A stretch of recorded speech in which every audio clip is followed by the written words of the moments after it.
कौन कहता है कि आसमां में सुराख नहीं हो सकता?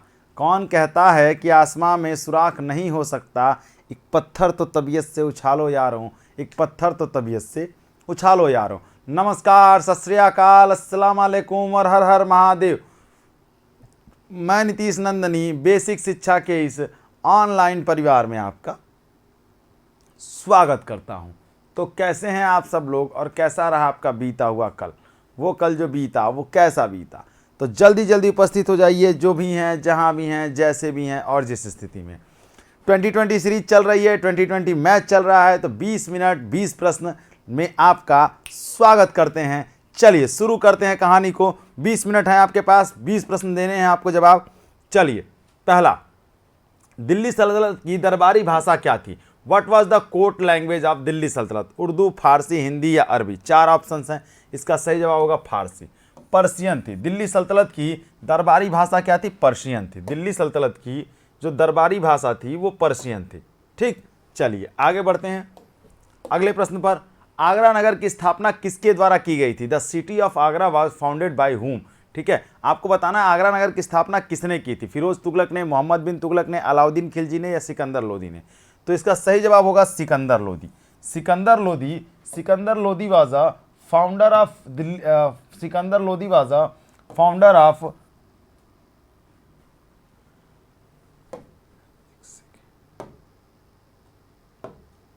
सिकंदर लोदी। किसने की थी? सिकंदर लोदी ने की थी आगरा नगर की स्थापना। और कब की थी? सबसे बड़ी बात यह आती, दूसरा प्रश्न ये कि कब की तो 1504 में। 1504 ईस्वी में सिकंदर लोदी ने आगरा नगर की स्थापना की थी। ठीक है, चलिए आगे बढ़ते हैं अगले प्रश्न पर।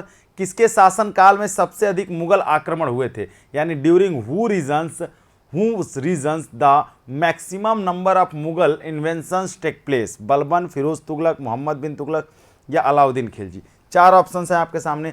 पूछ रहा है किसके टाइम ऑफ पीरियड में सबसे ज़्यादा मुगली आक्रमण, सबसे ज़्यादा जो है आक्रमण हुए थे? तो इसका सही जवाब होगा अलाउद्दीन खिलजी। अलाउद्दीन खिलजी जो है खिलजी वंश का सबसे प्रतापी शासक रहता है और इसको जो है अलाउद्दीन खिलजी को बाजार नियंत्रण के लिए जाना जाता है। बाजार नियंत्रण मार्केट कंट्रोल के लिए जाना जाता है। घोड़ों को दागने की प्रथा, सैनिकों का हुलिया बनवाने की प्रथा, ये सब जो है किसने शुरू किया था? अलाउद्दीन खिलजी ने शुरू किया था। ठीक है, चलिए आगे बढ़ते हैं अगले प्रश्न पर। रजिया सुल्तान किसकी बेटी थी? Whose daughter was Razia Sultan? Balban की, कुतुबुद्दीन ऐबक की, इल्तुतमिश की या नसरुद्दीन महमूद की? 4 ऑप्शंस हैं, आपको पता होना चाहिए कि जो रजिया थी वो इल्तुतमिश की बेटी थी। किसकी थी? इल्तुतमिश की। जब कुतुबुद्दीन ऐबक की मृत्यु 1210 में हो जाती है तो उसके बाद जो उसका शासक बनता है वो बहुत प्रतापी नहीं रहता, तो उसके बाद अगला जो राजा बनता है वो इल्तुतमिश बन जाता है। इल्तुतमिश जो है 36 तक राजा रहता है, 36 तक शासक रहता है। 1236 में इल्तुतमिश की मृत्यु के बाद उसका जो उत्तराधिकारी रहता है, कोई पुत्र ना होकर के उसकी पुत्री रजिया बनती है। लेकिन चूंकि रजिया जो है वो महिला रहती है, इसलिए वहाँ के अमीरों को बहुत पसंद नहीं आती है और वो जो है कुबा और कुल्हा पहन करके दरबार में आ जाती है। कुबा मतलब वही राजाओं की तरह टोपी और कोट जो है राजाओं की तरह पहन करके आ जाते थे। मुस्लिम महिला होकर के ऐसा करती थी, इसीलिए वो लोग पसंद नहीं आए और 1240 तक जाते थे तो उसकी हत्या करवा दी जाती है। तो मात्र 4 सालों तक रहती है रजिया सुल्तान। ठीक है, भारत की पहली महिला शासिका रहती है रजिया।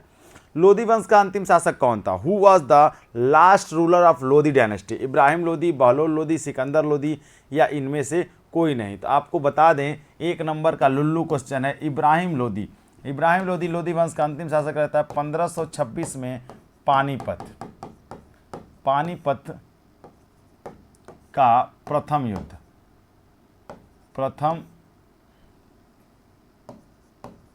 पानीपत का प्रथम युद्ध, फर्स्ट बैटल ऑफ पानीपत में जो है बाबर जो है इब्राहिम लोधी को हरा देता है और लोधी वंश का अंत कर देता है। ठीक है, चलिए आगे बढ़ते हैं अगले प्रश्न पर। तो इसका सही जवाब क्या होगा? इब्राहिम लोधी।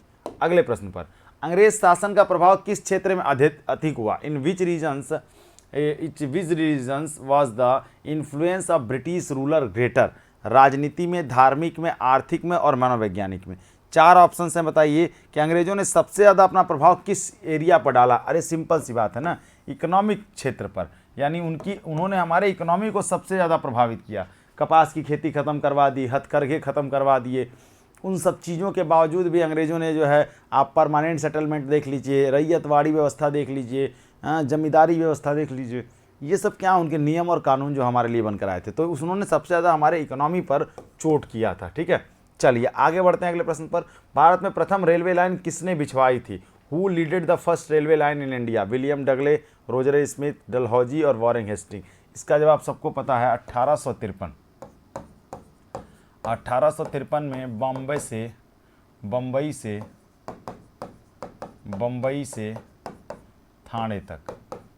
से ठाणे तक जो है रेलवे लाइन चलाई गई थी। 1853 में बम्बई से ठाणे तक रेलवे लाइन चलाई गई थी। किसने चलवाई थी? डलहौजी ने। ठीक है, किसने चलवाई थी? डलहौजी। ठीक है, तो इसका सही जवाब क्या होगा? डलहौजी। ठीक है, चलिए आगे बढ़ते हैं अगले प्रश्न पर।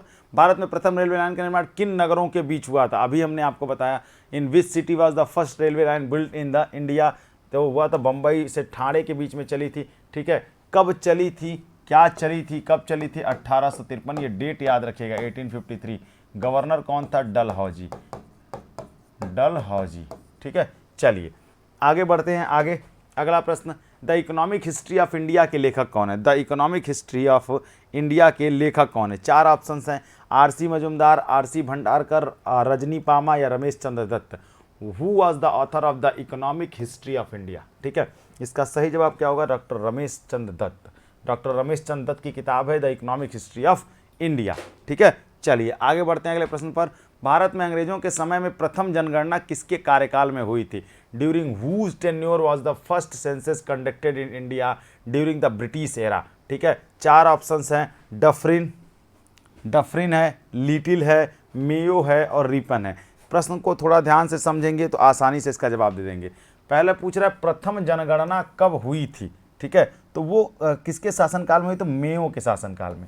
मेयो के टाइम ऑफ पीरियड में हुई थी 1872 में। ठीक है, लेकिन यहाँ एक नाम रिपन का भी है। लेकिन जो नियमित जनगणना है 1881 में, नियमित जनगणना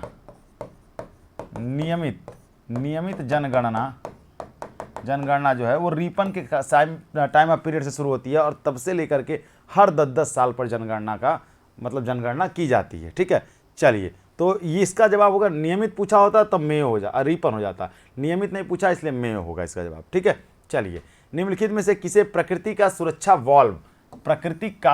वाल्व कहा जाता है? Which of the following known as the nature safety valve? भूकंप, ओजोन लेयर, ज्वालामुखी या नदियां? 4 ऑप्शन है और 1 नंबर का लुल्लू क्वेश्चन है। 1 नंबर का लुल्लू क्वेश्चन है, प्रकृति का सुरक्षा वाल्व किसको कहा जाता है? ठीक है, मतलब कह रहे हैं प्रकृति ने जो है हमारे लिए सुरक्षा वाल्व बनाकर रखा है। ठीक है, which of the following is known as the nature is safety valve? Ozone gas होती है जो, ओजोन लेयर होती है जो, उसको प्रकृति का सुरक्षा वाल्व कहा जाता है। क्या कहा जाता है? प्रकृति का सुरक्षा वाल्व। ठीक है, नहीं, इसका सही जवाब होगा, इसका सही, प्रकृति का सुरक्षा वाल्व पूछा है ना, ज्वालामुखी होना चाहिए।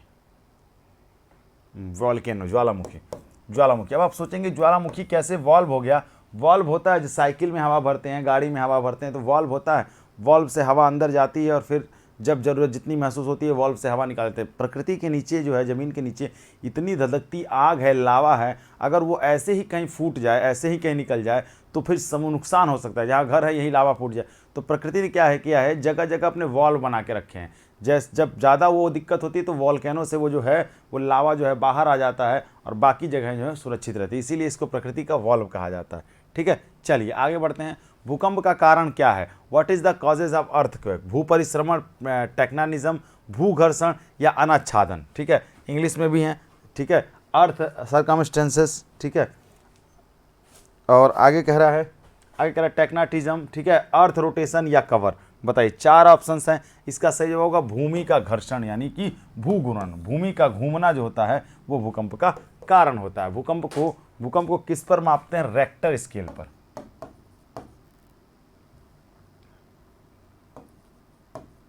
रेक्टर स्केल पर मापते हैं। किस पर मापते हैं? रेक्टर स्केल पर। ठीक है, चलिए आगे बढ़ते हैं। किस ज्वालामुखी में अक्सर उद्गार होता है? वो विच वॉल्केनो इज फ्रिक्वेंटली इक्वोटेट, बताइए कौन सा ज्वालामुखी है जिसमें समय समय पर उद्गार होता रहता है, मतलब चीज़ें निकलती रहती हैं। 4 ऑप्शन हैं आपके सामने, जागृत ज्वालामुखी, प्रसुप्त ज्वालामुखी, मृत ज्वालामुखी, शांत ज्वालामुखी। अवेक्ट वॉल्केनो जो होता है, जो जागृत ज्वालामुखी होती है, उसमें हमेशा उद्गार होता रहता है। ठीक है, आपसे एक क्वेश्चन है, कमेंट बॉक्स में सभी लोग उसका जवाब बताएंगे कि विश्व का 2 सबसे प्रसिद्ध जागृत ज्वालामुखी के नाम आप कमेंट में बताएंगे और कहां पर है और क्या नाम है उसका। ठीक है, चलिए अगले प्रश्न पर चलते हैं। विश्व का सबसे ऊंचा ज्वालामुखी पर्वत कोटोपैक्सी कहां पर है?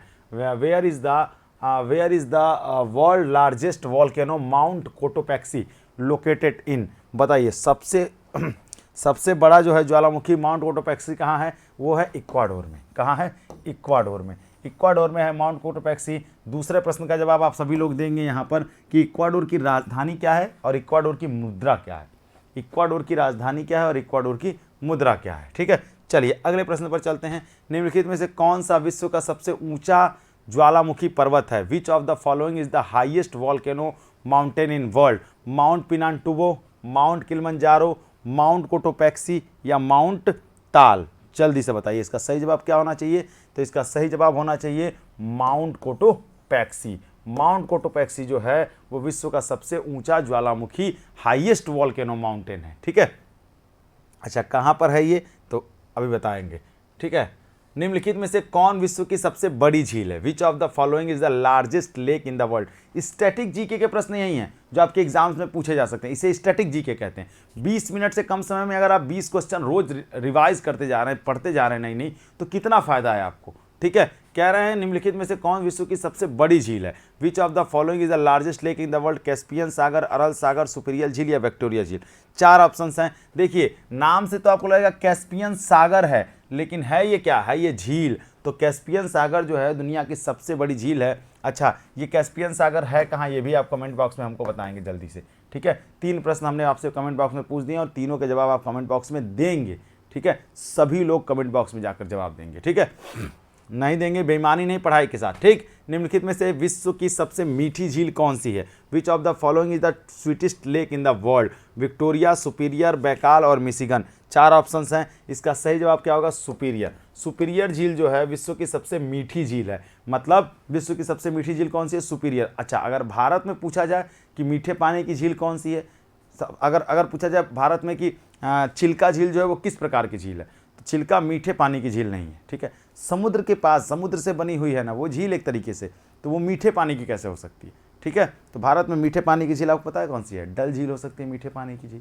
ठीक है, कश्मीर में पाई जाती है। ठीक है, वुलर झील मीठे पानी की झील है, वुलर झील भी मीठे पानी की झील है।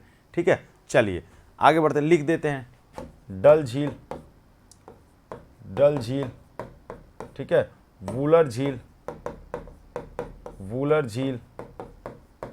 ठीक, चलिए आगे बढ़ते हैं। आगे अगला क्वेश्चन, राष्ट्रगान पहली बार किस वर्ष गाया गया था? ये तो कई बार प्रश्न पढ़ाया जा चुका है। नेशनल एंथम वाज फर्स्ट संग इन द ईयर, ठीक है, 1911। ठीक है, होता क्या है 1911 में दिल्ली दरबार का आयोजन किया जाता है। दिल्ली दरबार का आयोजन होता है और इसमें आता कौन है? जॉर्ज पंचम, ब्रिटेन के राजा रहते हैं जॉर्ज पंचम, इन्हीं को बुलाया जाता है। ये आते हैं और यहीं पर पहली बार, यहाँ पर कई सारे काम होते हैं, जैसे घोषणा की जाती है कि 1905 का बंगाल विभाजन रद्द कर दिया जाए। बंगाल विभाजन रद्द कर दिया जाता है। दूसरी घोषणा होती है कि राजधानी जो है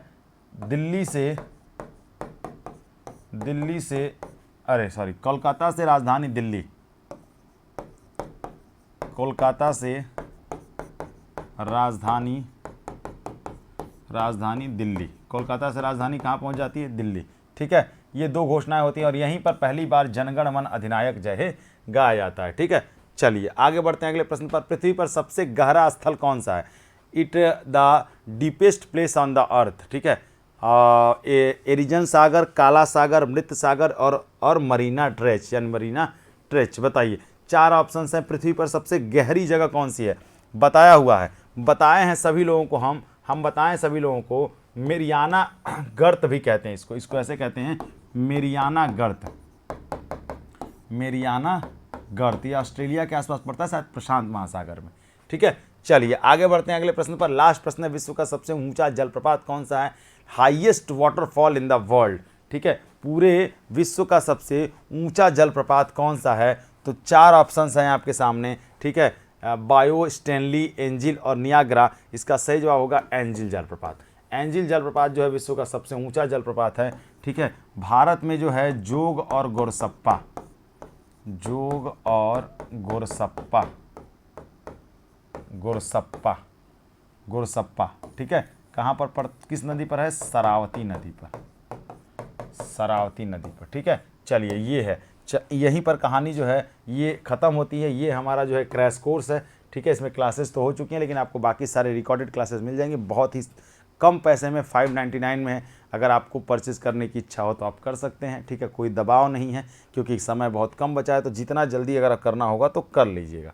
ठीक है, चलिए यहाँ तक की कहानी थी, यहीं पर कहानी ख़त्म होती है। ठीक है, बाकी सारी चीज़ें आपके हाथ में है, जो आपको अच्छा लगेगा वो करिएगा। हाँ, लेकिन इस वीडियो को एक काम ज़रूर करिएगा, अगर आप चाहते हैं कि चीज़ें और अच्छी हों तो एक काम और करिएगा, इस वीडियो को जगह जगह पहुंचा दीजिएगा कि हर बच्चा जो तैयारी करता हो कम से कम समय में ज़्यादा से ज़्यादा क्वेश्चन करने की ताकत अपने अंदर इकट्ठा कर सके। तो ज़रूर अपने स्टेटस में, अपने फेसबुक पर, अपने व्हाट्सअप, इंस्टा, भैया भाभी दीदी जो भी होंगे उनके फ़ोन में कहीं पर भी लगाकर पहुंचाइएगा, अगर आप हमको थोड़ा भी मानते होंगे और ये क्लास अच्छी लगती होगी तो। कमेंट बॉक्स में जाकर ज़रूर बताइएगा क्लास कैसी लगी। तब तक के लिए धन्यवाद, जय हिंद।